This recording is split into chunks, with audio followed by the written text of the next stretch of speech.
Good morning friends. दोस्तों हम लोग आज से एक नया चैप्टर चालू कर रहे हैं जिसका नाम है sale of goods on approval और रिटर्नेबल बेसिस। ये जो चैप्टर है ये हम लोगों के लिए इसलिए इंपॉर्टेंट है क्योंकि हम लोगों ने ना तो 11th में ना 12th में इस चैप्टर को पढ़ा है, बल्कि इस चैप्टर की अकाउंटिंग करने का एक अलग तरीका है कि हम अपनी दुकान से अगर किसी कस्टमर को इस तरीके से माल देते हैं कि आपको पसंद आए तो रखना, अन्यथा वापस कर देना, तो पसंदगी के आधार पर दिया गया माल sale of goods on approval basis कहलाता है। तो पहले हम इस शब्द को अच्छी तरीके से समझेंगे कि क्या बोलना चाह रहे हैं। ये जो शब्द है ये बड़ा इंपॉर्टेंट है, sale of goods on approval, sale of goods on approval और रिटर्नेबल बेसिस। मैंने अपनी दुकान से किसी कस्टमर को माल इस शर्त पर दिया कि तू अभी ले जा, इसे यूज कर ले, तेरे को टाइम पीरियड दे रहा हूं 1 महीने 2 महीने 3 महीने, तेरे को पसंद आए तो तू रख लेना, नहीं पसंद आए तो तू वापस कर देना। तो जब मैं किसी कस्टमर को अपना माल इस शर्त पर देता हूं कि आप रख लो, आपको पसंद आए तो रखना, नहीं तो वापस कर देना, तो इस शर्त पर दिया गया माल मेरे लिए sale of goods on approval basis कहलाता है। और इस शर्त पर दिया गया माल मेरे लिए यहाँ पे sale of goods on approval basis की बात होती है। दोस्तों इस तरह के चैप्टर में हम अपनी अकाउंटिंग ट्रीटमेंट कैसे करें, इस तरह के चैप्टर में हम लोग अकाउंटिंग ट्रीटमेंट क्या होगा, किस दशा में क्या होगा, ये हमें सीखना है। तो सबसे पहली बात होती है एक आदमी की, दुकानदार की हैबिट्स क्या है। क्या वो अपने कस्टमरों को माल अप्रूवल पर, पसंदगी के आधार पर रोज रोज देता है, कभी कभी देता है, कि आदत ही पड़ गई है।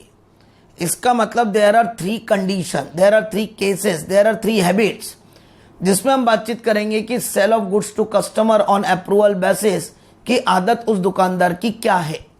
उसकी जिस तरह की आदत होगी हम उस तरीके से उसकी अकाउंटिंग ट्रीटमेंट करेंगे। तो दोस्तों इसके लिए एक बहुत इंपॉर्टेंट चार्ट होता है जो हम लोगों को थ्योरेटिकल डिस्कस करना है कि एक दुकानदार की आदत किस टाइप से है कि वो अपने कस्टमरों को माल किस तरीके से दे रहा है। ये रहा, यहाँ पे हम बातचीत करें कि sale of goods on approval और रिटर्नेबल बेसिस। मैं यहाँ पे आप लोगों के सामने बातचीत करूंगा कि एक कस्टमर की 3 तरीके से आदत होती है कि वो अपने कस्टमर को माल किस तरीके से दे रहा है। पहला, क्या वो कैजुअली दे रहा है। सेल ऑफ गुड्स ये बोल रहा है accounting entries depend on the fact whether the business send on goods on returnable basis casually, frequently और न्यूमेरसली। तो दोस्तों सबसे पहली बात तो ये है कि हम जो चैप्टर पढ़ रहे हैं उसका नाम है कि एक दुकानदार ने अपने दुकान से अपने कस्टमरों को माल इस शर्त पर दिया कि आप इसे ले जाओ, यूज कर लो, मैं टाइम पीरियड दे रहा हूं 1 महीने 2 महीने, आप इसे यूज करके टेस्ट कर लो, चेक कर लो, आपको पसंद आए तो रखना, नहीं पसंद आए तो वापस करना।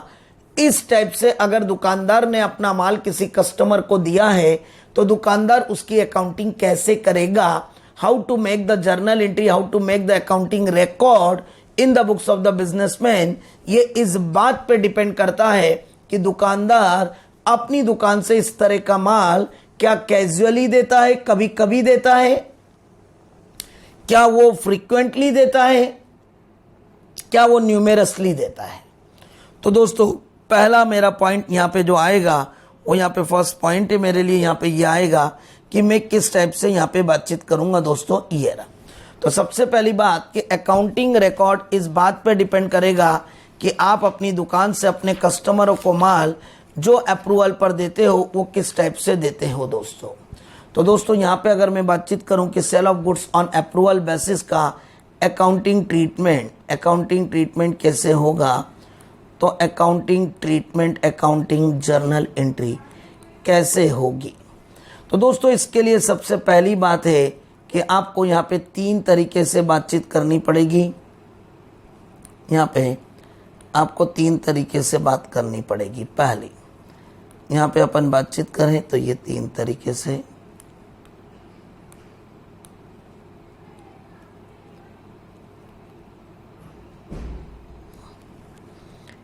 पहला तरीका होगा, क्या अपनी दुकान से आप इस तरह का माल, दोस्तों ये हटा देता हूं मैं दोस्त,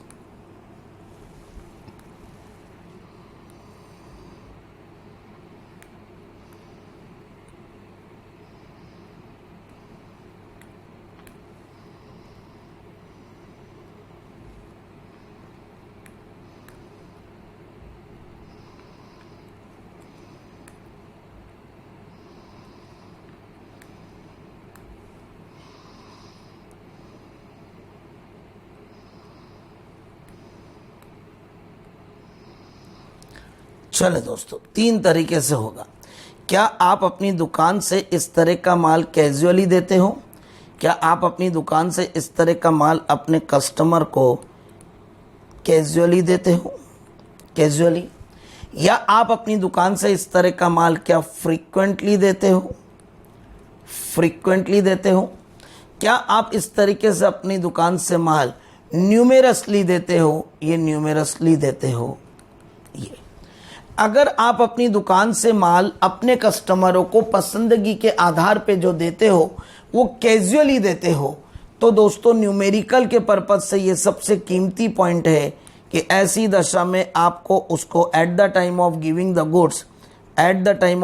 the goods you should treat that it is the ordinary sale, और आपको उसको ऑर्डिनरी सेल्स की भांति मानना पड़ेगा। इसका मतलब अगर आपने अपनी दुकान से अपने कस्टमरों को माल पसंदगी के आधार पर पसंद आए तो रखना, नहीं तो वापस कर देना, अगर इस शर्त पर माल दिया है और आपकी वो आदत कभी कभी देने की है, आप उस तरह के माल को कभी कभी देते हो, तो आप जिस समय माल देते हो उस समय उसे ऑर्डिनरी सेल मान लेवे। आप जिस समय माल देते हो उस समय उसे ऑर्डिनरी सेल मान लेवे, उस समय उसे सामान्यता सेल की दृष्टि से ले लेवे। तो when you send the goods to the customer on the casually basis, please treat the thing when you give the goods to the customer on that time you have to treat that this is your ordinary cell.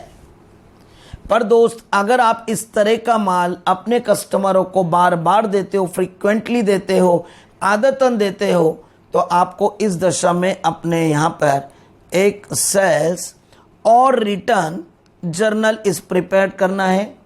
Cell और return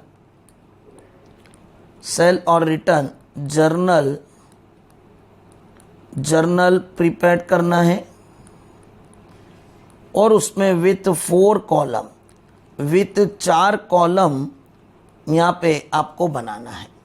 इसका मतलब ये है कि अगर आपने अपने customer को माल आदतन देने की आदत है, आपकी दुकान पे आदत है कि आप अपने कस्टमर को बोलते हो तू तो ले जा, तेरे को पसंद आए तो रखना, नहीं तो वापस कर देना, और अगर आप इस तरह का माल अगर अपने कस्टमरों को रूटीन में देते हो, फ्रीक्वेंटली देते हो, तो you have to maintain sale और रिटर्न जर्नल विथ 4 कॉलम। और दोस्तों, इसमें जो कॉलम नंबर 1 होता है वो होता है कि आपने कितना माल उसको भेजा, गुड्स सेंट ऑन अप्रूवल। मैं एग्जांपल देता हूँ कि मान लो मैंने अपनी दुकान, मेरी दुकान इलेक्ट्रॉनिक की, टीवी की है, और मैंने किसी होटल को मेरी दुकान से 10 टीवी दिए, और 10 टीवी की एक की प्राइस मेरे लिए 10,000 रुपये है, और मैंने उसको 10 टीवी 10,000 रुपये का 1 लाख रुपए के दिए, तो 10 इंटू 10,000 1 लाख रुपए के गुड्स सेंट ऑन अप्रूवल, ये मैं पहला कॉलम बनाऊंगा। और दोस्तों, ये मेरे यहाँ दुकान पे जब मैं ये बुक बनाऊंगा तो this would be our first column. Second column होगा कि मान लो मैंने उसको ये दिया 1 फरवरी को, और मैंने उसे 3 महीने का टाइम दिया है कि मैंने बोला तू फरवरी, मार्च, अप्रैल 1 मई तक जवाब देना, पर मेरा अकाउंटिंग 31 मार्च को समाप्त हो रहा है।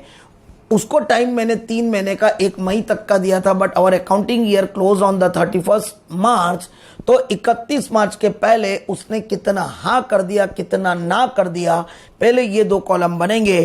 तो सेकंड कॉलम बनेगा गुड्स रिटर्न, उसने कितने का माल रिटर्न कर दिया, तो सेकंड कॉलम बनेगा गुड्स रिटर्न। मेरे दोस्तों, उसने कितने का माल मना कर दिया, तो मान लो उसने 2 टीवी मुझे मना कर दिए, और 2 टीवी की प्राइस उसने 20,000 रुपये की मुझे रिटर्न कर दी।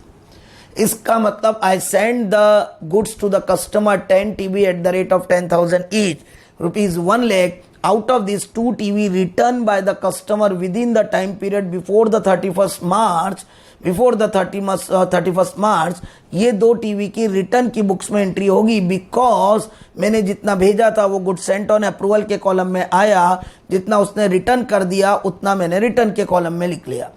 उसने इसमें से बोला कि मैंने 5 टीवी रख लिए, ओके कर दिए। उसने 31 मार्च के पहले, ऑल दो टाइम 1 मई तक का था, ऑल दो मैंने इस साल 1 फरवरी में दिया था, टाइम 1 मई तक का था, पर अभी 31 मार्च के पहले पहले की बात चल रही। With in that accounting year, with in that accounting year, with in this accounting year उसने 5 टीवी हाँ कर दिए। गुड्स एक्सेप्टेड मतलब उसने कितने टीवी हाँ कर दिए दोस्तों। गुड्स एक्सेप्टेड बोल दूं या गुड्स अप्रूव्ड बोल दूं, किताबी लाइन में इसे अप्रूव्ड का नाम दिया गया है दोस्तों, और इसे अप्रूव्ड बोलूंगा।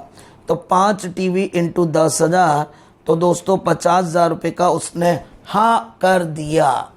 अब दोस्तों 31 मार्च को ऐसे कितने टीवी हैं जो उसी क्या पड़े हुए हैं, लेकिन टाइम पीरियड 1 मई तक का है, बट मेरा अकाउंटिंग ईयर क्लोज हो गया, तो मुझे बताना पड़ेगा कि ये टीवी मेरे यानी कस्टमर क्या पड़े हैं, ये टीवी मेरे यानी कस्टमर क्या पड़े हैं। That is what balance TV. तो दोस्तों बैलेंस स्टॉक, तो बैलेंस जिसको बात करूं स्टिल अवेटिंग अप्रूवल, यहाँ पे इसको बोलूंगा बैलेंस स्टिल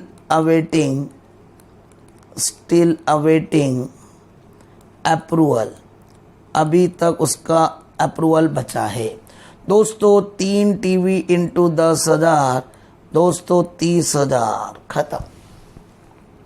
तो अगर मैं आपके साथ में चर्चा करूं तो ये मैंने 10 टीवी का इतिहास कर दिया, 2 ना कर दिए, 5 हाँ कर दिए और 3 का जवाब नहीं आया। तो when we send the goods to the customer on the frequent basis, अगर मेरी आदत दुकान पे इस तरह के अपने कस्टमरों को देने की फ्रीक्वेंटली है, मैं आदतन अपना माल अपने कस्टमरों को फ्रीक्वेंटली देता हूं, so we have to prepare sale और return journal is prepared with 4 column. The first column is the good sent on the approval, इसमें जितना माल मैंने दिया उस कॉलम में उसका लिख दूंगा, जितना उसने बिफोर 31 मार्च हाँ कर दिया वो लिख दूंगा, जितना ना कर दिया वो लिख दूंगा, और जितना 31 मार्च को उसके पास पड़ा है बट टाइम पीरियड समाप्ति नहीं हुआ है उसकी एंट्री भी बैलेंस के रूप में कर दूंगा। तो this accounting entry, this 4 column would be prepared when we send the goods to the customer on sale और returnable basis or frequently. When we are giving the goods to the customer frequently, then we have to prepare 4 columns and these are the 4 columns. But when we are sending the goods to the customer on casually basis, तो अपने को on the date of giving the goods to the customer, we should treat that this is the ordinary sales. हम इसे ordinary sales मानेंगे और यहाँ पे हम सेल और रिटर्न जर्नल बनाएंगे दोस्तों, अगर मैं फ्रिक्वेंटली देता हूँ तो। अब दोस्त न्यूमेरसली का मतलब होता है कि वो यही बात करना चाह रहा है न्यूमेरसली कि भाई मेरी तो भयंकर आदत है, भयंकर फ्रिक्वेंटली और न्यूमेरसली बहुत सगे भाई हैं। फ्रिक्वेंटली बार बार और न्यूमेरसली मतलब अधिक बार बार बार। इसका मतलब न्यूमेरसली मतलब भयंकर भयंकर, मतलब आपकी यहाँ पे अगर मैं बातचीत करूं दोस्तों तो थोड़ा सा मैं इस कॉलम को थोड़ा सा आगे ले लूं और मैं थोड़ा सा इस कॉलम को और आगे बढ़ाऊं। ओहो ओहो ओहो,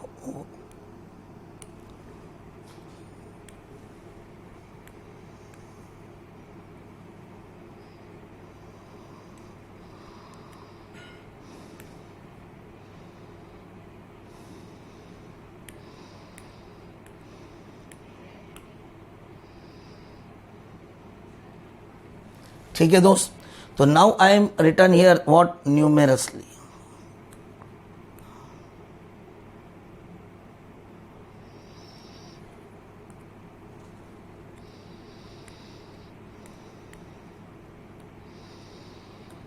न्यूमेरसली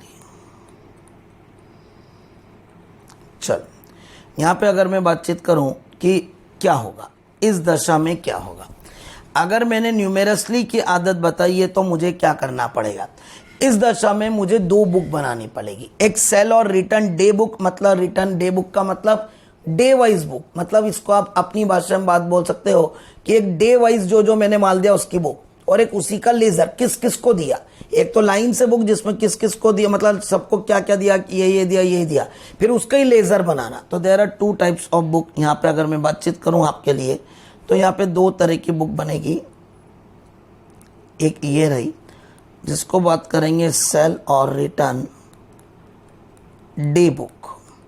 डे बुक का मतलब होता है सब्सिडी बुक, और एक इसी का ही सेल और रिटर्न लेजर, सेल्स और रिटर्न लेजर। सेल्स और रिटर्न लेजर। और दोस्तों इन दोनों ही बुक को हम मेमोरेंडम बुक के नाम से जानते हैं। इन दोनों ही बुक को हम लोग ये जानते हैं कि ये दोनों ही बुक का जो बन रही है ये treated as a memorandum book. Memorandum book का मतलब होता है याददाश्त बुक। तो ये जो बुक जो बन रही है दोस्तों, इसको हम लोग याददाश्त बुक के नाम से जानेंगे। और ये दोनों ही बुक जो बन रही है ये treated as a memorandum book.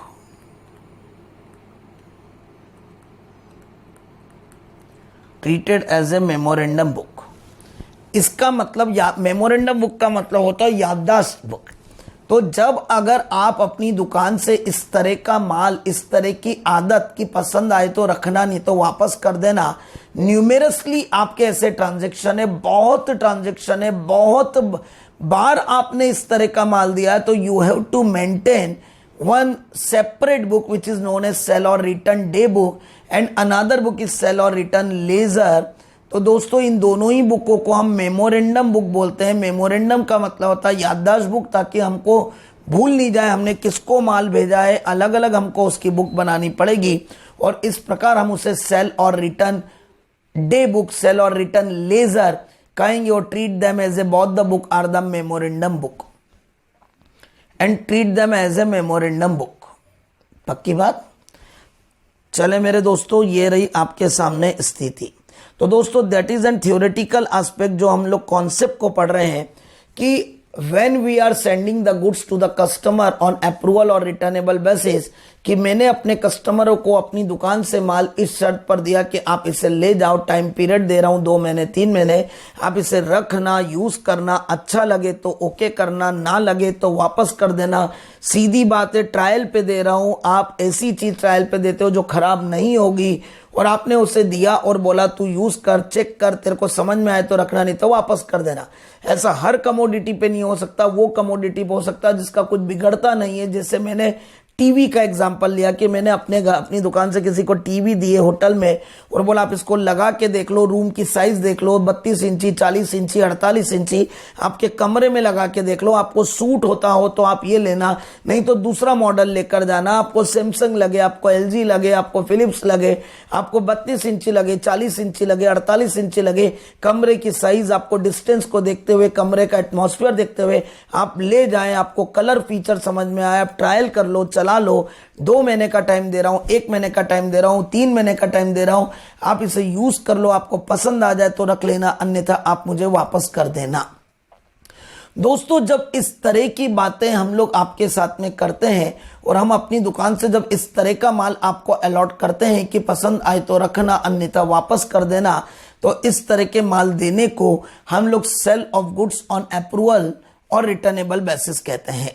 इसकी अकाउंटिंग एंट्री कैसे हो, इसकी किस तरीके से अकाउंटिंग की जाए, ये इस बात पर निर्भर करता है कि आप अपनी दुकान से ये जो माल देते हो वो किस तरीके से देते हो, क्या आदत है, कितनी बार देते हो। अगर आप अपनी दुकान से इस तरह का माल कैजुअली देते हो तो when you are sending the goods to the customer, उस कैजुअली कभी कभी ऐसा देते हो तो आप उसे ऑर्डिनरी सेल की तरह ट्रीट कर लो, क्योंकि आप भूल नहीं जाओ, आप अलग से कोई बुक्स मेंटेन नहीं कर रहे हो, आपको याददाश्त रखने का टेंशन नहीं हो, इसलिए you have to treat that this is the ordinary sale. दोस्तों आगे जाके जब मैं इस पे ही न्यूमेरिकल सबसे ज्यादा है, तो सबसे ज्यादा न्यूमेरिकल स्टार लगाने वाली बात यही मेथड है।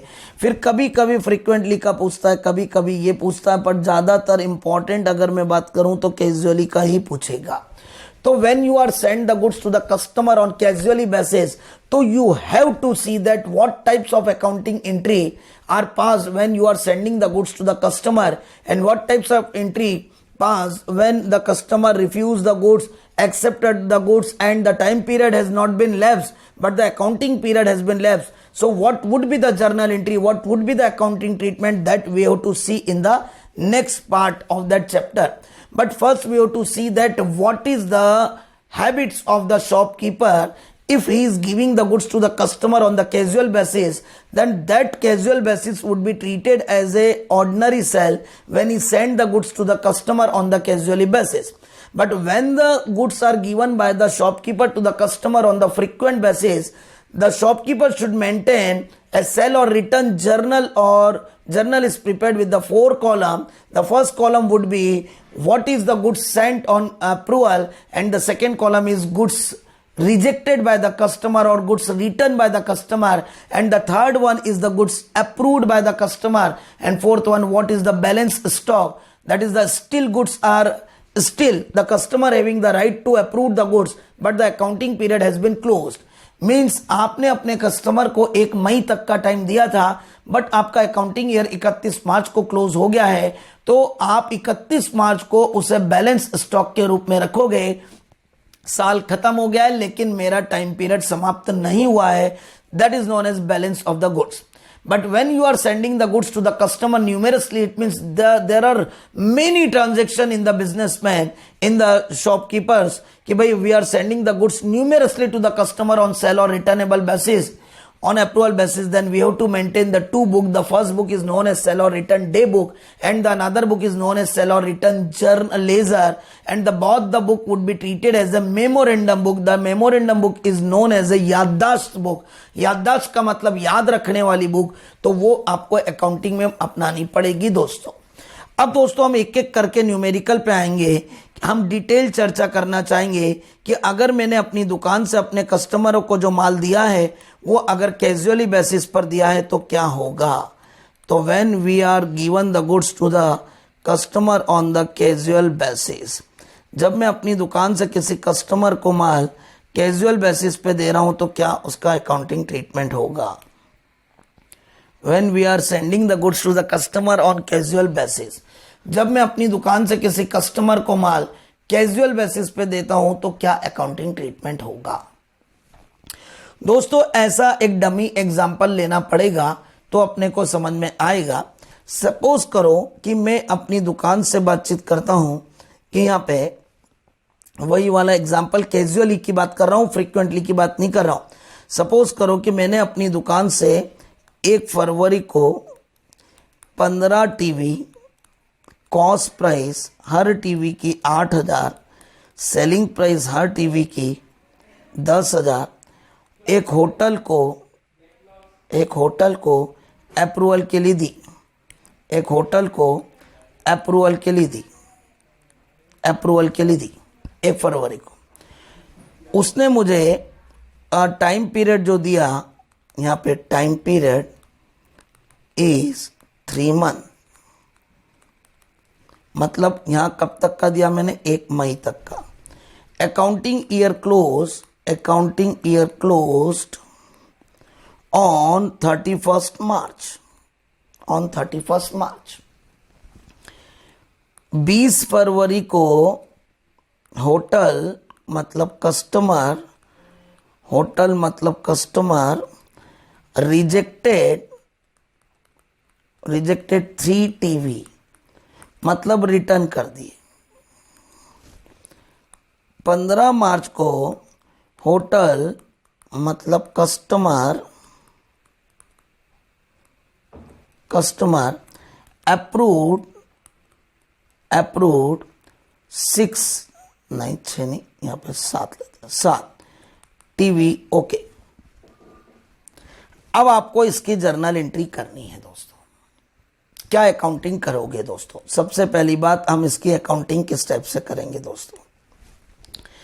When we send the goods to the customer on 1st February, first we have to treat that this is the sale. We have to make the entry debtors to sales. और मैं करूंगा 15,000 into 10, 1.5 lakh. Narration would be being goods sold to customer on approval basis. Being goods sold to customer on approval basis, या पूरा और लिखना हो तो being 10 TV sold to customer on approval or returnable basis at the 15 TV at the rate of 10,000 each. दोस्तों 20 फरवरी को जब उसने अपने को 3 टीवी रिटर्न कर दिया तो अपन बकायदा एंट्री करेंगे sales return account debit to debtors, and that is the 3 TV मतलब 30,000. तो 3 TV are reverse being 3 TV return by customer,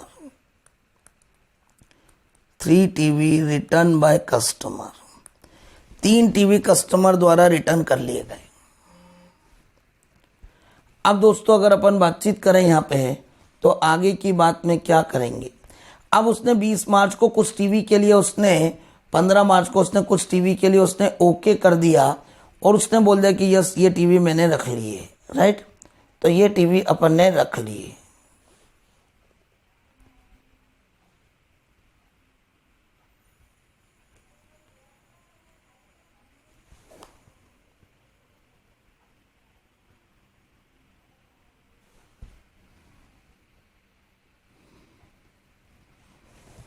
right, तो यहाँ पे अपन बात करें कि 15 मार्च को उसने कुछ टीवी रख लिए। कितने टीवी रख लिए बेटा बताओ? 7 टीवी उसने रख लिए। देयर आर 7 टीवी जो उसने रख लिए। दोस्तों जो 7 टीवी उसने अप्रूव करे हैं उसकी कोई एंट्री नहीं होगी। क्यों नहीं होगी? क्योंकि आप ऑलरेडी उसे जब दिया था तब आप उसे सेल में एंट्री कर चुके हो। तो एक बात अपनी कॉपी में सुनहरे अक्षरों से लिख लो कि जब हम किसी कस्टमर को माल अप्रूवल बेसिस पर कैजुअली देते हैं तो देते समय ही हम उसे सेल मान लेते हैं। अब अगर उस कस्टमर ने विद इन टाइम पीरियड में उस गुड्स को अप्रूव कर दिया, ओके कर दिया, हाँ कर दिया, तो हाँ करते समय हम उसकी फिर से कोई सेल्स की एंट्री नहीं करेंगे क्योंकि हमने तो पहले ही उसे सेल मान रखा था। तो when the customer accepted the goods, हम उसे अब वापस कोई सेल की एंट्री नहीं करेंगे क्योंकि हम ऑलरेडी उसकी एंट्री सेल के रूप में कर चुके हैं, क्योंकि हम ऑलरेडी उसकी एंट्री सेल्स के रूप में दे चुके हैं। तो मेरे दोस्तों अगर हम कोई भी गुड्स की एंट्री ऑलरेडी सेल के रूप में कर चुके हैं, अगर कोई भी एंट्री सेल्स के रूप में उसको ओके कर चुके हैं तो हम अब उसकी एंट्री वापस नहीं करेंगे। तो दोस्तों 7 मार्च को 15 मार्च को वी अप्रूव्ड द गुड्स, हमने उस कस्टमर को अप्रूव कर दिया, हमने उसे, उस कस्टमर ने गुड्स को अप्रूव कर दिया 15 मार्च को, तो हम उसकी कोई एंट्री नहीं करेंगे। अब दोस्तों इस क्वेश्चन का जो क्लाइमेक्स आ रहा है वो क्लाइमेक्स आता है 31 मार्च को, क्योंकि दोस्तों 31 मार्च को अब जो लफड़ा आएगा वो आएगा दोस्तों कि जिसमें उसने 5 टीवी के बारे में कुछ नहीं बोला, 15 में से 3 ना करे, 7 हाँ करे, बचे 5। तो जो 5 टीवी के बारे में उसने कोई जवाब नहीं दिया, 5 टीवी के बारे में वो बोलता है कि भाई मैं बाद में बताऊंगा, मेरा टाइम पीरियड बाकी है, 31 मार्च आ गया हो भले ही, लेकिन मुझे तो 1 मई तक का टाइम दिया। 5 टीवी के बारे में होटल कस्टमर हमें कोई जवाब नहीं देता है, वो बोलता है मेरा 1 मई तक का अधिकार है, अकाउंटिंग ईयर भले ही आपका 31 मार्च को समाप्त हो गया हो, लेकिन मैं अभी इसका कोई जवाब नहीं दूंगा। एंड वो बोलता है कि मैं 31 मार्च तक ये टीवी को यूज कर रहा हूं। तो अब अकाउंटिंग मेरा क्लोज हो रहा है 31 मार्च को, जिसमें 5 टीवी मेरे होटल कस्टमर क्या पड़े हुए हैं, जिसका उसने ना हाँ करा ना करा। अब दोस्तों इसका अर्थ क्या निकाला जाए? तो दोस्तों एक बार तो जो हमने सेल मानी थी इसे हमको रिवर्स करना पड़ेगा, क्योंकि अगर हमने इसे सेल को रिवर्ट नहीं करा और उसने अगली बार मना करा तो क्या होगा, इस साल सेल को बढ़ा के हमने प्रॉफिट को ओवर स्टेटेड कर दिया और अगली बार रिटर्न होगा तो अगली बार का सेल रिटर्न में आके प्रॉफिट को कम करेगा, तो हमारा इस साल का प्रॉफिट अननेसेसरी ओवर स्टेटेड हो जाएगा, जो कि कंफर्मेशन हुआ नहीं। हमने माल देते समय माना था कि शायद वो हाँ कर देगा, लेकिन हमने टाइम पीरियड 1 मई तक का दिया था। अभी 31 मार्च को है, 10 टीवी का खुलासा हो चुका है, 5 टीवी का खुलासा नहीं हुआ है। 5 टीवी के खुलासे के लिए अब हमें क्या करना है? तो दोस्तों 31 मार्च को एक बार मुझे इस एंट्री को 5 टीवी से रिवर्स करना पड़ेगा और मैं एंट्री करूंगा यहाँ पे sales account debit to debtors being reversal of sales entry 5 TV into 10,000 की एक 50,000। तो मैं यहाँ पे बोलूंगा being sales entry reverse due to accounting year close but goods are still in the hands of in the hands of customer, goods are still in the hands of customer awaiting approval, इसका मतलब ये है कि वो goods अपना still awaiting approval कर रहा है दोस्तों। तो यहाँ पे अगर अपन बातचीत करें कि उस कस्टमर ने अभी तक कोई जवाब नहीं दिया लेकिन अकाउंटिंग ईयर क्लोज्ड हो गया, so we are reversal the sales entry. अगर हमने इसको नहीं करा तो इस साल का हमारा प्रॉफिट ओवर स्टेटेड हो जाएगा, जो कि गलत होगा, प्रॉफिट अननेसेसरी बढ़ेगा। तो जो मैंने सेल की 1.5 लाख की एंट्री करी थी उसमें से 1 लाख का खुलासा तो मेरा यहाँ पे हो गया, 30,000 मना हो गया, 7 टीवी ओके हो गया, बचे 5 टीवी के लिए मैं रिवर्सल एंट्री पास करूंगा। अब एक और खास बात है दोस्त, जो इस चैप्टर की सबसे कीमती एंट्री है, जब सीपीटी में ये चैप्टर हुआ करता था तो मात्र ये आखिरी एंट्री जो मैं अभी करने जा रहा हूं बस ये ही पूछा करते थे, और सीपीटी का एक फेमस ऑब्जेक्टिव ये ही 5वीं एंट्री का होता था जो हम लोग बातचीत करने जा रहे हैं। तो दोस्तों 31 मार्च को अब वो गुड्स मेरे आए कि कस्टमर के यहाँ, तो दोस्तों मैंने सेल की एंट्री तो रिवर्स कर दी, बट ये स्टॉक अब मेरा ही है जो कस्टमर क्या पड़ा है, ये स्टॉक मेरा ही है जो कस्टमर क्या पड़ा है, ये स्टॉक मेरा ही है जो कस्टमर क्या पड़ा है। क्या इस स्टॉक को मेरे क्लोजिंग स्टॉक में जोड़ना चाहिए, क्या इस स्टॉक को मेरे क्लोजिंग स्टॉक में ऐड होना चाहिए, क्या इस स्टॉक को मेरे क्लोजिंग स्टॉक में मुझे प्लस करना चाहिए? इन सब बातों का जवाब है हाँ, मुझे प्लस करना चाहिए और इन सब स्टॉकों को मेरे को अपने स्टॉक में ऐड करना चाहिए। मेरे दोस्तों जब मैं इन स्टॉकों को अपने स्टॉक में प्लस करने की बातें करता हूं तो मैं यहाँ पे बातचीत करूंगा स्टॉक विथ कस्टमर, क्योंकि ये मेरा ही गुड्स है पर ये कस्टमर क्या पड़ा है। And we all know that this should be included in our closing stock, and we know that the closing stock journal entry is passed closing stock to trading account. So this is the closing stock, but this stock is not in our godown. This stock is at the premises of the customer. So we have to say that this is the stock with the customer. So stock with customer account debit to trading account. Stock with customer account debit to trading account means this is our closing stock, but this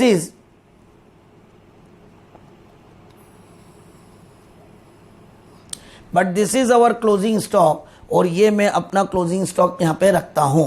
तो stock with customer account debit to trading account, तो stock with customer to trading account, अब ये कौन सी price पे होगा? तो यहाँ एक बहुत कीमती बात है, यहाँ कौन सी प्राइस पे लिया जाता है। If you are selling the goods to the customer, it means there is something profit is added in the selling price, but we all know that as per accounting standard 2 stock should be valued at cost or NRV whichever is less. तो दोस्तों ये cost और NRV whichever is less पर होगा, तो 99% इसमें cost price ही कम होगी, क्योंकि आपका NRV में कहीं ना कहीं प्रॉफिट जुड़ा हुआ है। बट कभी आपने अपना गुड्स डैमेज गुड्स अगर अप्रूवल पर लॉस में बेचा हो तो फिर आपको वो डैमेज गुड्स को नेट रियलाइजेबल वैल्यू पर लेना पड़ेगा। पर दोस्तों ऐसा किताबों में कोई क्वेश्चन नहीं दिया है, एक आध जगह दिया जो मैं आपके साथ बात करूंगा, अदरवाइज तो ये बोल दिया जाता है टीचर द्वारा कि here stock should be valued at the cost price. But मैं बहुत क्लियर चलना चाहता हूं कि stock should be valued at the cost और NRV which ever is less, and 99.99% cost price is less than the NRV value, because when we send the goods to the customer on approval basis, there are certain profit percentage, there are certain profit figure is added in the cost price and arrive the sell price. It means 99% we know that the sell price is more than the cost price, so here stock should be valued at the cost price. तो दोस्तों 99% यहाँ पे cost price पर ही बात होगी। अब दोस्तों इस प्रस्तुत क्वेश्चन में यहाँ पे कितने की कॉस्ट प्राइस है? तो वी ऑल नो दैट कि 5 टीवी बचे हुए हैं और एक टीवी की कॉस्ट प्राइस कितने की है दोस्तों? 8,000 रुपए की है। तो 5 टीवी 8,000 रुपए के हिसाब से, तो यहाँ 5 इंटू 8,000, तो दोस्तों the entry would be made here 40,000। मैं यहाँ पे लिख देता हूँ दोस्तों 40,000 रुपए की एंट्री होगी। एंड यहाँ पे नरेशन लिखूंगा this is the stock with customer, right. तो यहाँ पे being entry pass for stock with customer, that is bracket में closing stock at cost price. तो ये वो गुड्स हुआ जो मेरा माल कस्टमर क्या पड़ा है, this is a stock with customer eight cost price, this is a stock with customer eight cost price. तो मेरे दोस्तों ये वो स्टॉक है जो कस्टमर क्या मेरा माल पड़ा हुआ है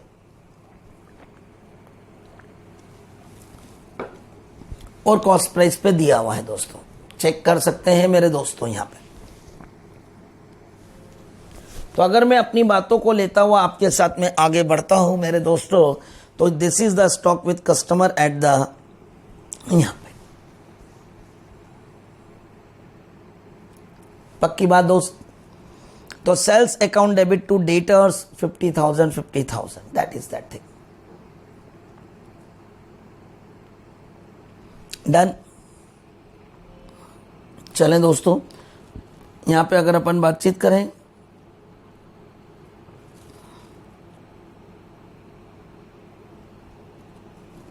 ये आपका क्वेश्चन था।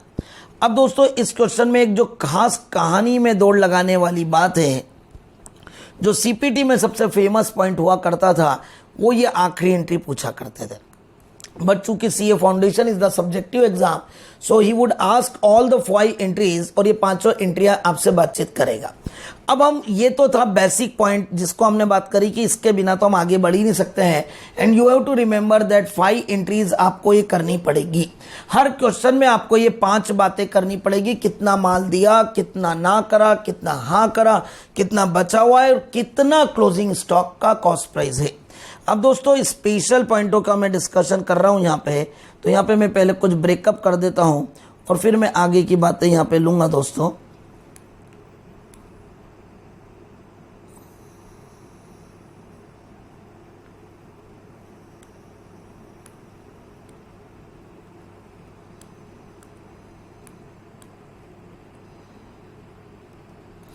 चले अब दोस्तों मैं आ रहा हूं यहां पे कुछ स्पेशल पॉइंटों पे।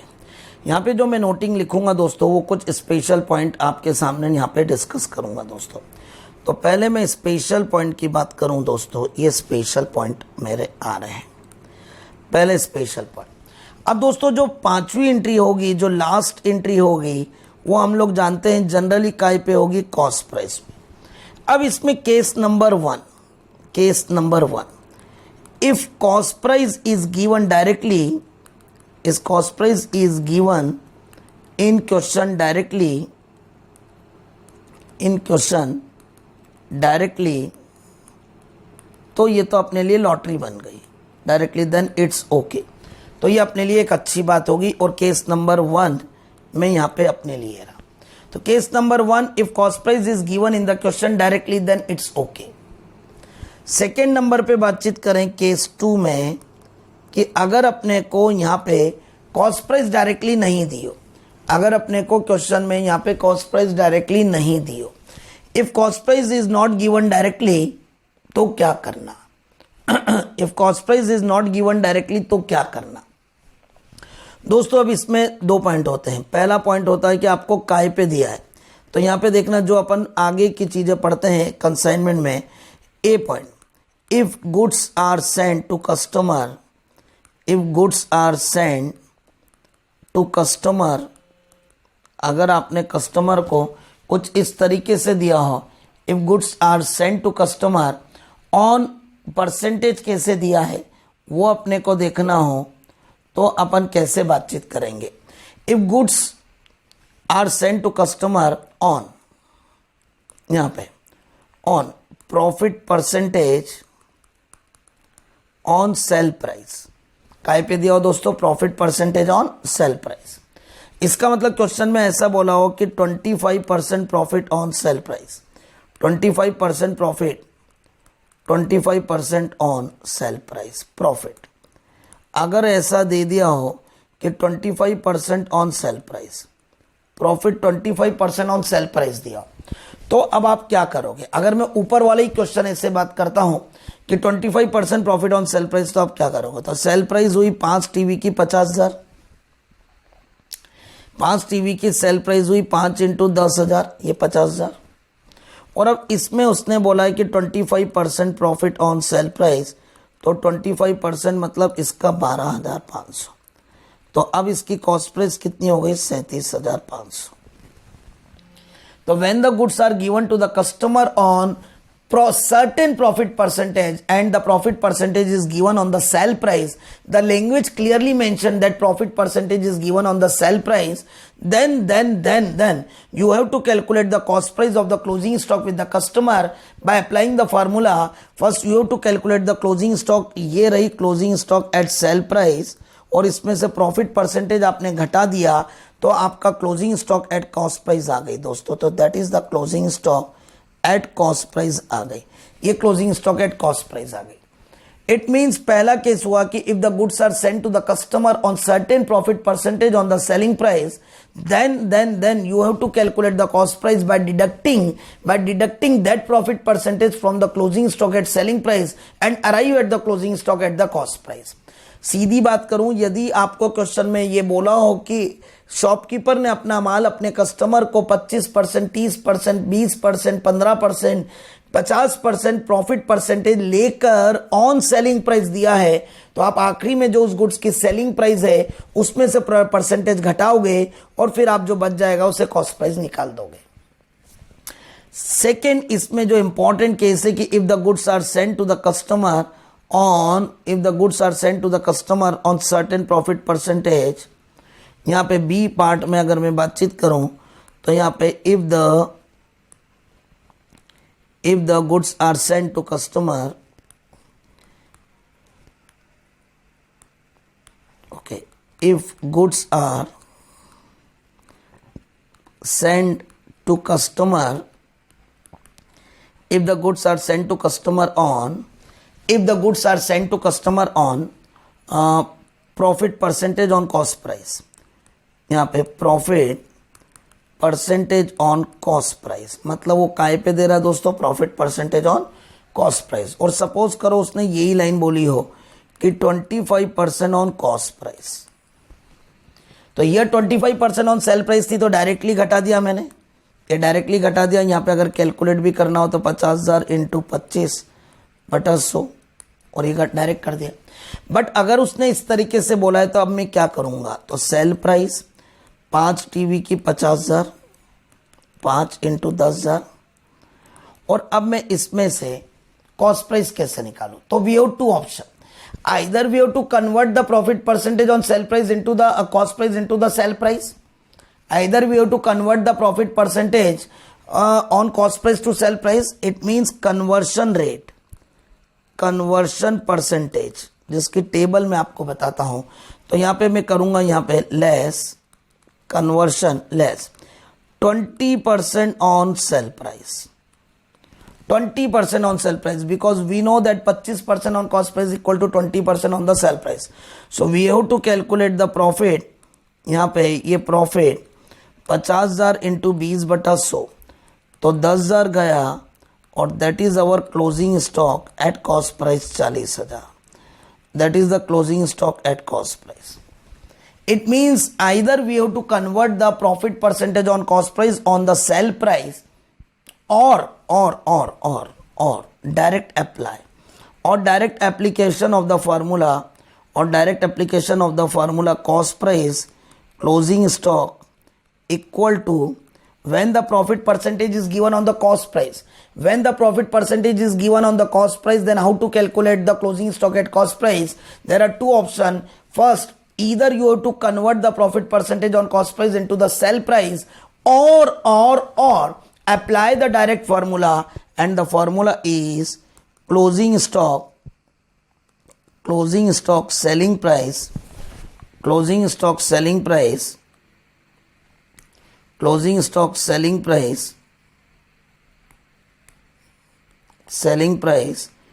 into 100 upon 100 plus rate, दोस्तों ये रहा 50,000 into 100 divide by 125 cost price का. दोस्तों करके देख लें, तो यहां से अगर अपन काटते हैं इसको तो ये 40,000 आएगा. तो when the goods are sent to the customer on profit percentage on cost price, then you have to calculate the cost price closing stock by either of the two ways. Either you have to convert the profit percentage on selling price into the cost price, or you have to apply the direct formula. आप direct formula अपना सकते हो, closing stock selling price into 100/100 plus rate. दोस्तों ये जो formula इससे direct आ जाएगा। और अगर आपको कन्वर्शन टेबल समझनी है तो ये कन्वर्शन टेबल में पहले भी बात कर चुका हूं दोस्तों, पहले भी आपके साथ में चर्चा कर चुका हूं, एक बार फिर से करता हूं। Profit percentage on cost price equal to profit percentage on selling price.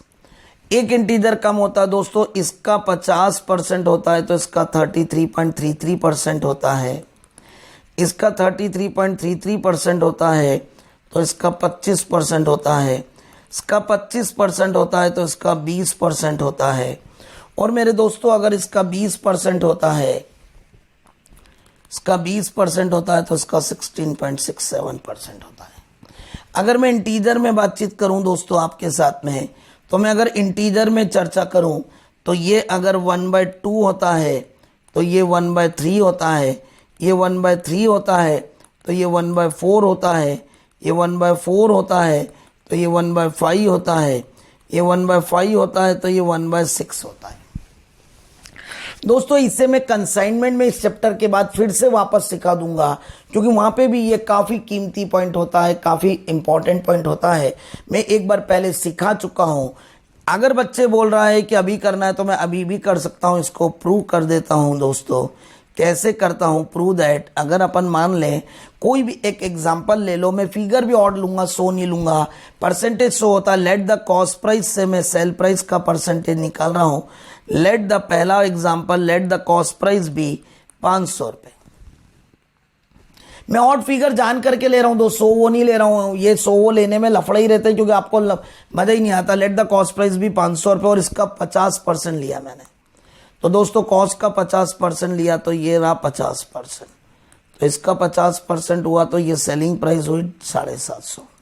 Now we have to calculate कि यहाँ पे profit percentage on selling price equal to profit upon selling price into 100।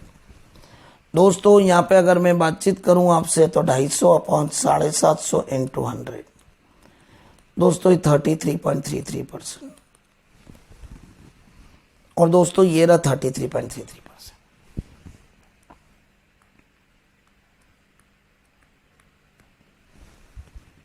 ये रहा 33.33%। चेक कर लो दोस्तों, पक्की बात। तो ये रहा 50% से 33% दोस्तों, ये रही अपनी बात है। अब दोस्तों मैं यहां पे अगर बातचीत करता हूं तो 33.33% ये रहा। अगर मैं इसी को रिवर्सल की बात करता हूं, अगर मैं कोई उल्टा यहां पे बात करता हूं कि यहां पे क्या पॉइंट ले लें अपन, अगर एक और रिवर्स, सेल प्राइस से मैं कॉस्ट प्राइस को निकालना चाहता हूं, राइट। तो मैं कैसे निकाल सकता हूं जरा चेक कर लेते हैं। चले, let the sale price be 800, कुछ भी ले ली मैंने, और सेल प्राइस का प्रॉफिट परसेंटेज लिया मैंने 20%, इसका 20% 160, तो कॉस्ट प्राइस आ गई 640। I am taking any odd figure, I am not taking 100, 1000, ये नहीं ले रहा हूं। अब now I am taking the profit percentage on cost price, profit upon cost price into 100, 160/640 into 100, 160/640 into 100। दोस्तों क्या होगा इसका 25%। तो that is your cell price का 20%, तो कॉस्ट प्राइस का 25%। चेक कर ले में दोस्तों, आपके सामने है।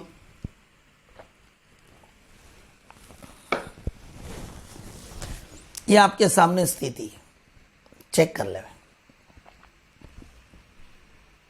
पक्की बात। तो that is your profit percentage, ये आपका profit percentage on cost price है। तो मैं दोस्तों आपके साथ में यहाँ पे एक चर्चा कर रहा हूं कि कॉस्ट प्राइस से सेल प्राइस, सेल प्राइस से कॉस्ट प्राइस, ऐसा मैं 2-3 बार पढ़ा चुका हूं आपको, पर फिर भी मैंने आपको बता दिया you can convert the profit percentage from sale price to cost price और cost price to sale price, और you can apply the direct formula closing stock cost price equal to closing stock selling price into 100/100 plus rate. 100 plus rate में यहां पे 100 plus 25 125 हो गया। तो दोस्तों अगर प्रॉफिट परसेंटेज सेलिंग प्राइस पे दिया हो तो कोई प्रॉब्लम ही नहीं, डायरेक्टली उस सेलिंग प्राइस क्लोजिंग स्टॉक का उसमें परसेंटेज लगाओ, माइनस करो, खेल खत्म। बट अगर क्लोजिंग स्टॉक का अगर प्रॉफिट परसेंटेज कॉस्ट प्राइस पे दिया है, इट मींस आपने जो अपने कस्टमर को जो माल दिया है वो 25% प्रॉफिट कमाकर कॉस्ट प्राइस पे दिया है। मतलब जो कॉस्ट प्राइस थी उस पर प्रॉफिट जोड़ा और सेल करा, मतलब जो कॉस्ट प्राइस थी उस पर प्रॉफिट जोड़ा और सेल करा। तो when you are sending the goods to the customer on profit percentage on cost price, जब आप अपने कस्टमर को जो माल दे रहे हो वो profit percentage on cost price पे दे रहे हो दोस्तों, तो इसका सीधा सीधा अर्थ हो गया, क्लियर कट अर्थ हो गया कि आपको कॉस्ट प्राइस में प्रॉफिट जोड़ के और सेल प्राइस करनी पड़ेगी। चलें दोस्तों, यहां पे अगर अपन चर्चा करते हैं तो ये अपने लिए बात सुनहरे अक्षरों से लिखी जाने वाली हो गई दोस्तों,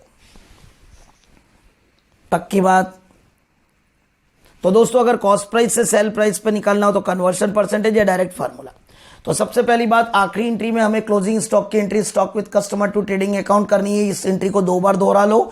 stock with customer to trading अकाउंट मतलब ये वो माल है जो कस्टमर क्या पड़ा है, जिसका अप्रूवल नहीं आया, जिसकी एंट्री हमें कॉस्ट प्राइस पे करनी है। कॉस्ट प्राइस निकालने के लिए 3 केस है। पहला केस है डायरेक्टली हमको क्वेश्चन में कॉस्ट प्राइस मिल गई तो हमारे लिए लॉटरी लग गई। दूसरा केस है अगर कॉस्ट प्राइस डायरेक्टली नहीं दी है, बल्कि हमने जब कस्टमर को अपना माल जो भेजा वो प्रॉफिट परसेंटेज लेकर भेजा है, तो हम देखेंगे वो profit percentage on sale price है कि ऑन कॉस्ट प्राइस है। अगर profit percentage on sale price है तो सीधे उस सेल प्राइस में से प्रॉफिट परसेंटेज को घटाकर कॉस्ट प्राइस क्लोजिंग स्टॉक की निकाल लेंगे और उसे हम लास्ट एंट्री में लिखेंगे। बट अगर हमने अपने कस्टमर को जो माल दिया वो profit percentage on cost price पे दिया है, तो फिर हम लोग इस कॉस्ट प्राइस पे प्रॉफिट परसेंटेज को निकालने के लिए, कॉस्ट प्राइस को निकालने के लिए डायरेक्ट एंट्री करेंगे। यहां पे closing stock equal to closing stock selling price into 100/100 plus rate. Closing stock selling price into 100/100 plus rate. It means we have to make the amount, we have to calculate the amount by applying the formula closing stock selling price into 100/100 plus rate, or we can apply the conversion percentage from the selling percentage, from the cost percentage to selling percentage, and the table of the conversion percentage is that much. तो दोस्तों आखिरी entry की cost price निकालना इस question का एक महत्वपूर्ण अंश होगा, महत्वपूर्ण बातें होगी जिसमें हम क्लोजिंग स्टॉक की प्राइस को कैसे निकालेंगे ये हमें देखना होगा।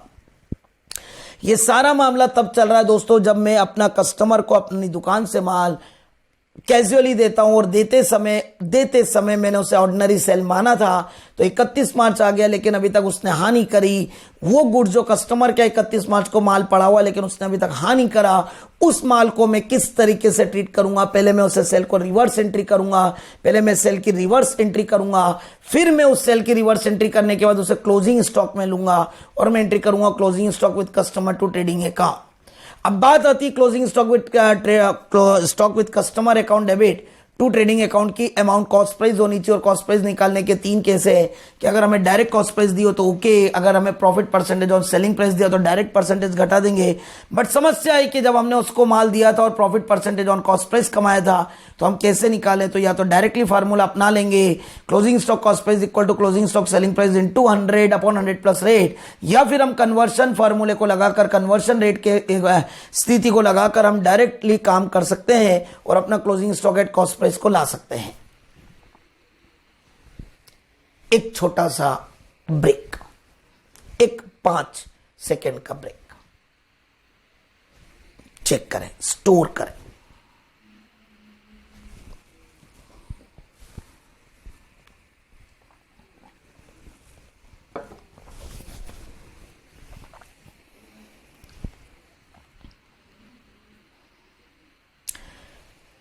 चले दोस्तों अब कुछ और बातें करेंगे, अब कुछ और बातें। अब पहली खास बात, फर्स्ट खास बात, अगर मान लो कि मैंने आपको टीवी दिए थे, अब कुछ एक्स्ट्रा बातें कर रहे हैं। I am talking about the extra innings, extra बातें कर रहे हैं। मैं इसके लिए पेन अलग से निकाल लेता हूं क्योंकि मैं अलग पेन का प्रयोग इसलिए करूंगा ताकि आपको चीज़ें समझ में आ जाए। मैं कुछ इस टाइप से बातें करूंगा। यहाँ पे ये लेता हूँ, चले दोस्तों, ये पेन लेता हूँ। ओके, कुछ अलग एंट्री। पहली बात, अगर with in time period with in 31 मार्च के पहले उसने गुड्स अप्रूव कर दिया तो मैं कोई एंट्री नहीं करूंगा, रिटर्न कर दिया तो मैं एंट्री करूंगा।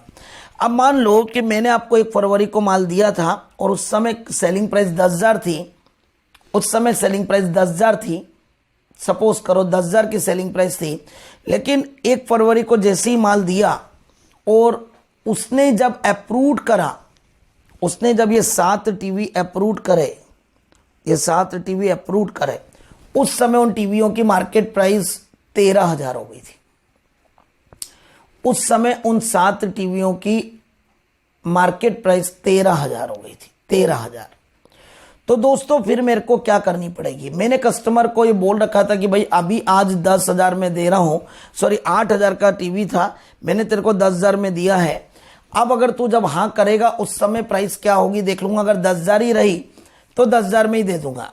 क्योंकि दोस्तों ऐसा इसलिए बात करनी पड़ती है क्योंकि अगर टीवी की प्राइस अगर बढ़ गई मार्केट में तो कस्टमर हाँ कर देगा और घट गई तो वो ना कर देगा। तो हम लोग प्राइस फ्लक्चुएशन का इफेक्ट भी तो देंगे। तो प्राइस फ्लक्चुएशन में हम कस्टमर के साथ डील करते हैं कि when you accept the goods, उस समय की मार्केट प्राइस देखेंगे दोस्तों, और उस समय अगर मार्केट प्राइस बढ़ गई तो हम तेरे को बढ़ी हुई प्राइस से ओके करेंगे। तो अब 7 टीवी जब उसने हाँ करी दोस्तों, उस समय टीवी की प्राइस अपनी 13,000 हो गई।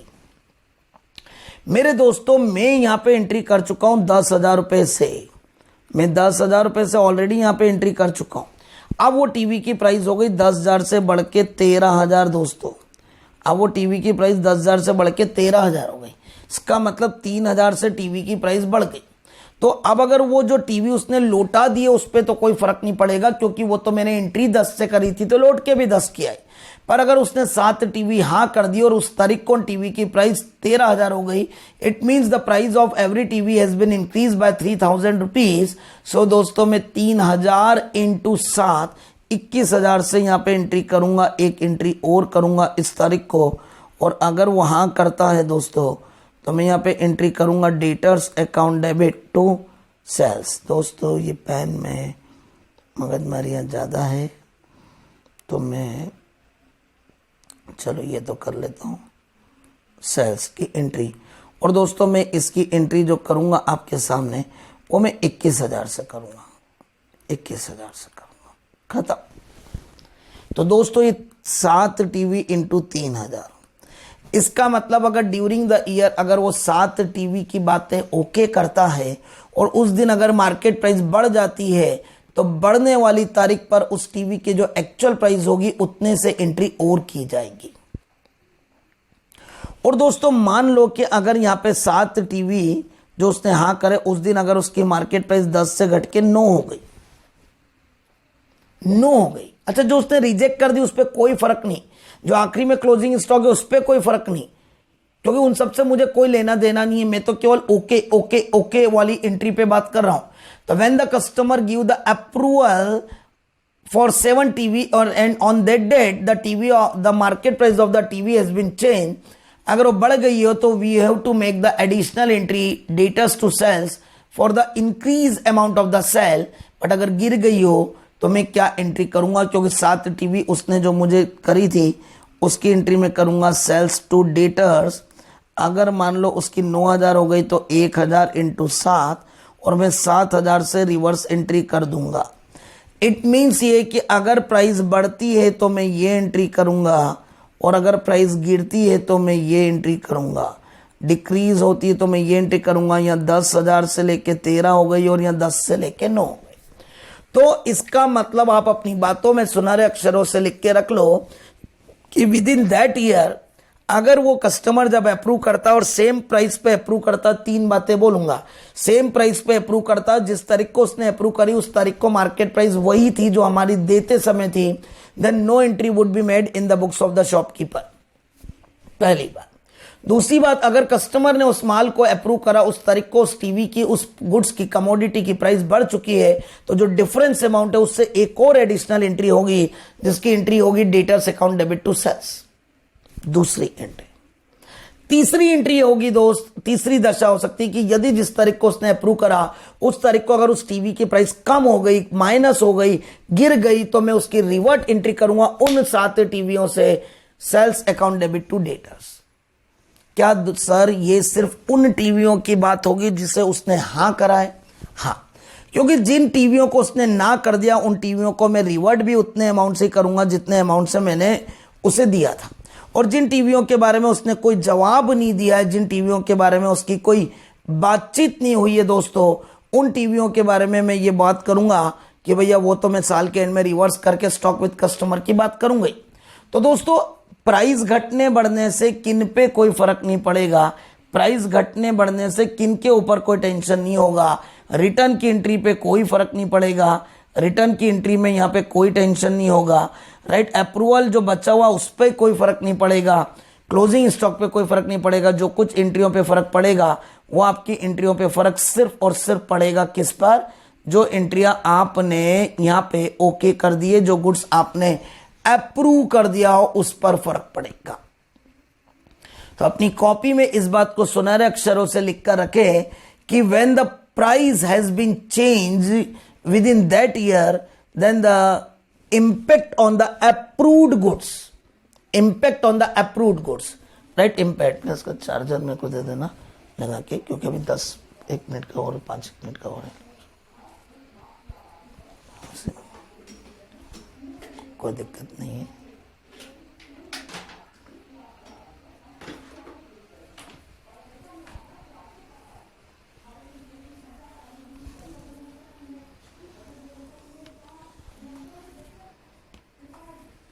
चलें दोस्तों, राइट। हार्डली 5 to 10 मिनट और बचे हुए हैं इस बेसिक पार्ट के लिए, और विद इन 5 मिनट में हम लोग इसे कंप्लीट कर पाएंगे दोस्तों।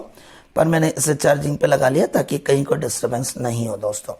तो मेरी बात आपको समझ में आ गई होगी दोस्तों कि अगर प्राइस फ्लक्चुएशन चेंज हो तो क्या करना। अब दोस्तों एक छोटी सी बात और है कि अगर मान लो कि मैंने इस साल 31 मार्च को ये सारी एंट्रियां कर ली, अब मैंने टाइम पीरियड दिया था 1 मई तक का, अब मैंने आपको टाइम पीरियड दिया था 1 मई तक का। अब अप्रैल में अगर आपने मुझे वाकई में वो गुड्स को रिजेक्ट करके लौटा दिया तो मैं क्या करूंगा, और अगर आपने अप्रैल में हाँ कर दिया तो मैं क्या करूंगा। तो अपनी कॉपी में लिख के रखें कि इन the next year but with in time period, in the next year but with in time period, मतलब अगले साल अप्रैल में next year but with in time period अगर मेरे कस्टमर ने उसे हाँ कर दिया तो क्या एंट्री होगी और ना कर दिया तो क्या एंट्री होगी। तो दोस्तों यहाँ पे अगला पॉइंट आता है कि इन the next year with in time period अगर कस्टमर ने हाँ कर दिया तो क्या और ना कर दिया तो क्या।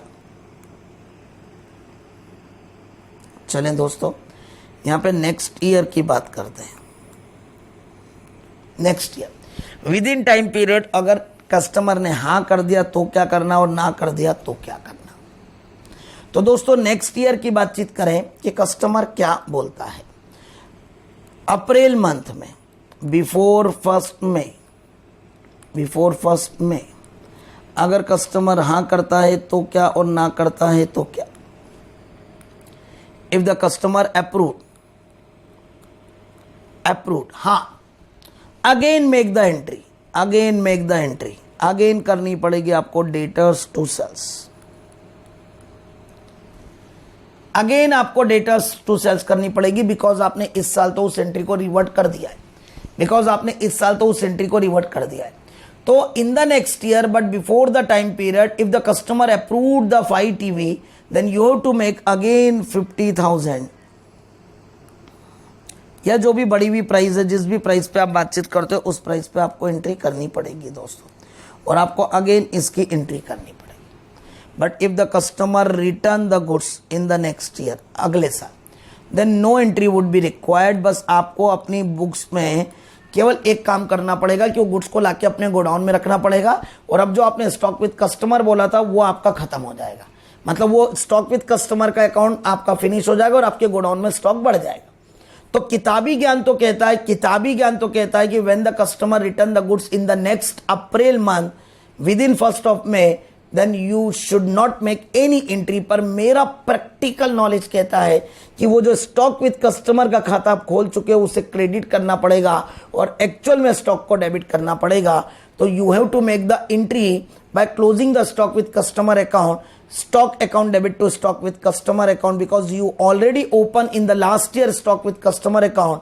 अगर आपने वो पिछले साल केवल स्टॉक विद कस्टमर को केवल क्लोजिंग स्टॉक में जाके स्वाहा कर दिया था तो फिर अभी आपको कोई एंट्री नहीं करनी है, क्योंकि आपने ऑलरेडी क्लोजिंग स्टॉक में उसको शामिल कर दिया था, केवल लोकेशन बताई थी कितना माल मेरा है इतना माल उसका है, and you already included that stock in your closing stock. तो फिर अब आपको केवल वो माल लाके अपने गोडाउन में रखना है. You should not make any journal entry because you already shown in the closing stock. But agar if you open in your ledger book stock with customer account separately and not the merge in the closing stock, तो फिर आपको यहां पे एक खाता वापस करना पड़ेगा stock with customer to trading account. But all the book says that कि when we open the stock with customer account in the last 31st March, at the end, at the making the closing entry, this stock with customer account is automatically set off with the closing stock because whole of the closing stock would appear in the asset side. So there is only one account. Internally we can make the breakup कि ये stock मेरे godown में और ये stock customer क्या है.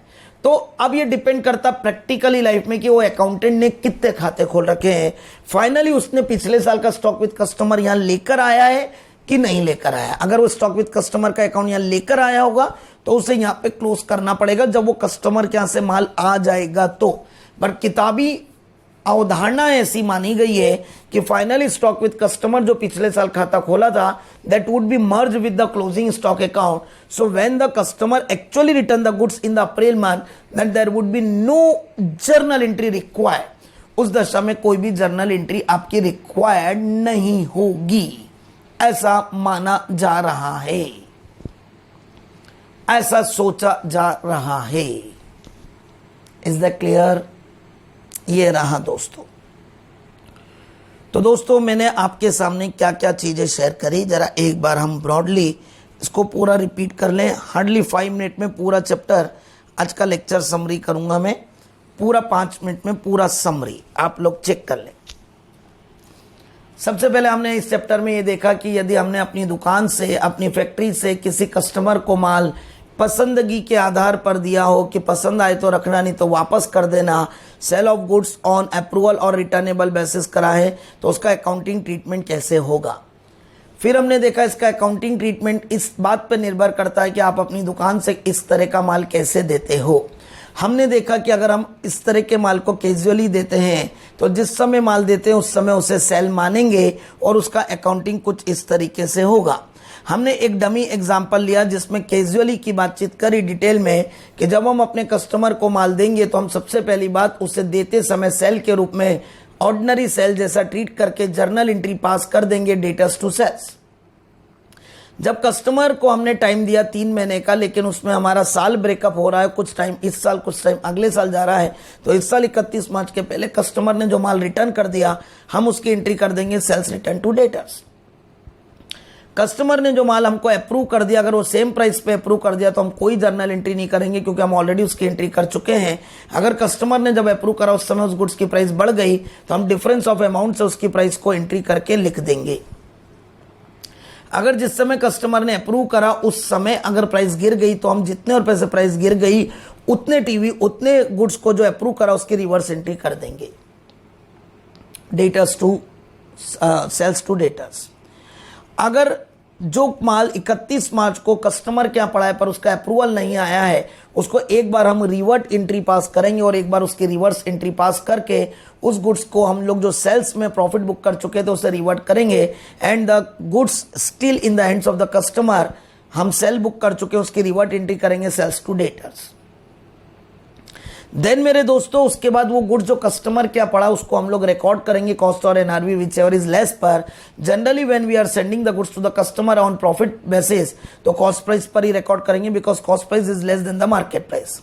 Then how to calculate the cost price, इसके लिए 3 बातें हैं कि अगर क्वेश्चन में कॉस्ट प्राइस डायरेक्टली मिल गई हो तो इट्स ओके, पर अगर क्वेश्चन में कॉस्ट प्राइस डायरेक्टली नहीं मिली हो प्रॉफिट परसेंटेज में दी हो तो ये देखेंगे प्रॉफिट परसेंटेज सेल प्राइस पे दिया है कि कॉस्ट प्राइस पे दिया है. प्रॉफिट परसेंटेज अगर सेल प्राइस पे दिया है तो उस selling price of closing stock में से सर्टेन प्रॉफिट परसेंटेज को घटाएंगे और जो बचेगा उससे closing stock at cost price निकालेंगे.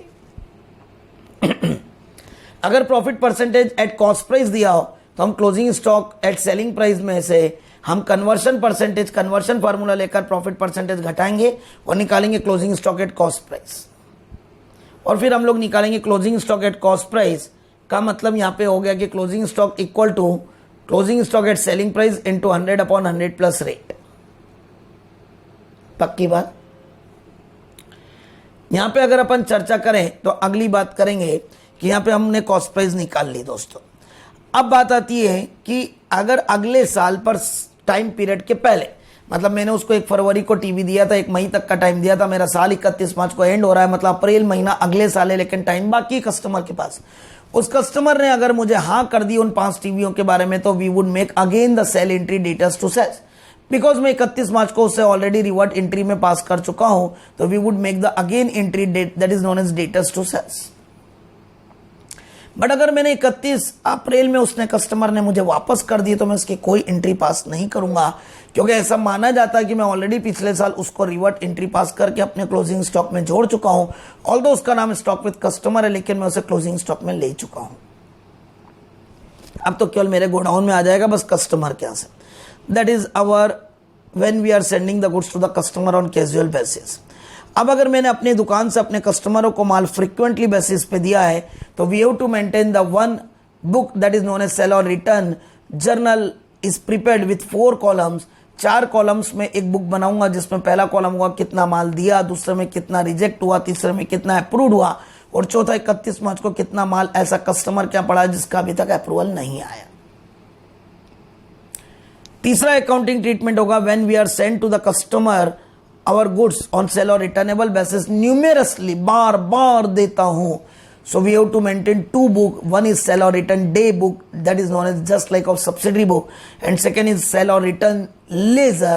Both the book are known as a memorandum book या 10 बुक की तरह दोनों को ट्रीट किया जाएगा। तो दोस्तों ये एक बेसिक थियोरेटिकल कॉन्सेप्चुअल लेक्चर था आप लोगों के लिए sale of goods on approval basis का। हम लोग जब इसके कल क्वेश्चन चालू करेंगे तो मैंने तमाम क्वेश्चन आपके लिए ले रखे हैं, जिसमें मैंने आप लोगों के सामने यहाँ पे जो क्वेश्चन ले रखे हैं उसमें स्कैनर भी ले रखा है जो पास्ट एग्जाम में आए हुए, एमटीपी भी ले रखा है, मॉड्यूल भी ले रखा है, और मैं तमाम तरह की बातचीत यहाँ पे जो मैंने नोट्स में लिए वो आपके सामने रख रहा हूँ। जो मैंने एंट्रियाँ दी है, थ्योरी दी है, कृपया आप उसे भी पढ़ें। राइट, क्वेश्चन नंबर 1 2 3 4 5 पहले तो मैंने पूरे मॉड्यूल को ले लिया दोस्तों। राइट, उसके बाद में मैंने पूरा यहाँ पे आप लोगों के सामने ये एमटीपी रखे हुए हैं दोस्तों। ये रिवीजन टेस्ट पेपर मई 18, नवंबर 18, राइट, जितनी भी बार अपने को एग्जाम में दिया हुआ स्कैनर के क्वेश्चन लिए हुए हैं, that is your scanner question. ये स्कैनर के भी क्वेश्चन आ गए। स्कैनर क्वेश्चन नंबर यहाँ पे मई 18 में जब पेपर में आया था तो क्या हुआ था, फिर नवंबर 19 में जो पेपर में आया था वो क्या था, वो तमाम एंट्रियाँ, तमाम क्वेश्चन मैंने आपके लिए यहाँ पे ले लिए।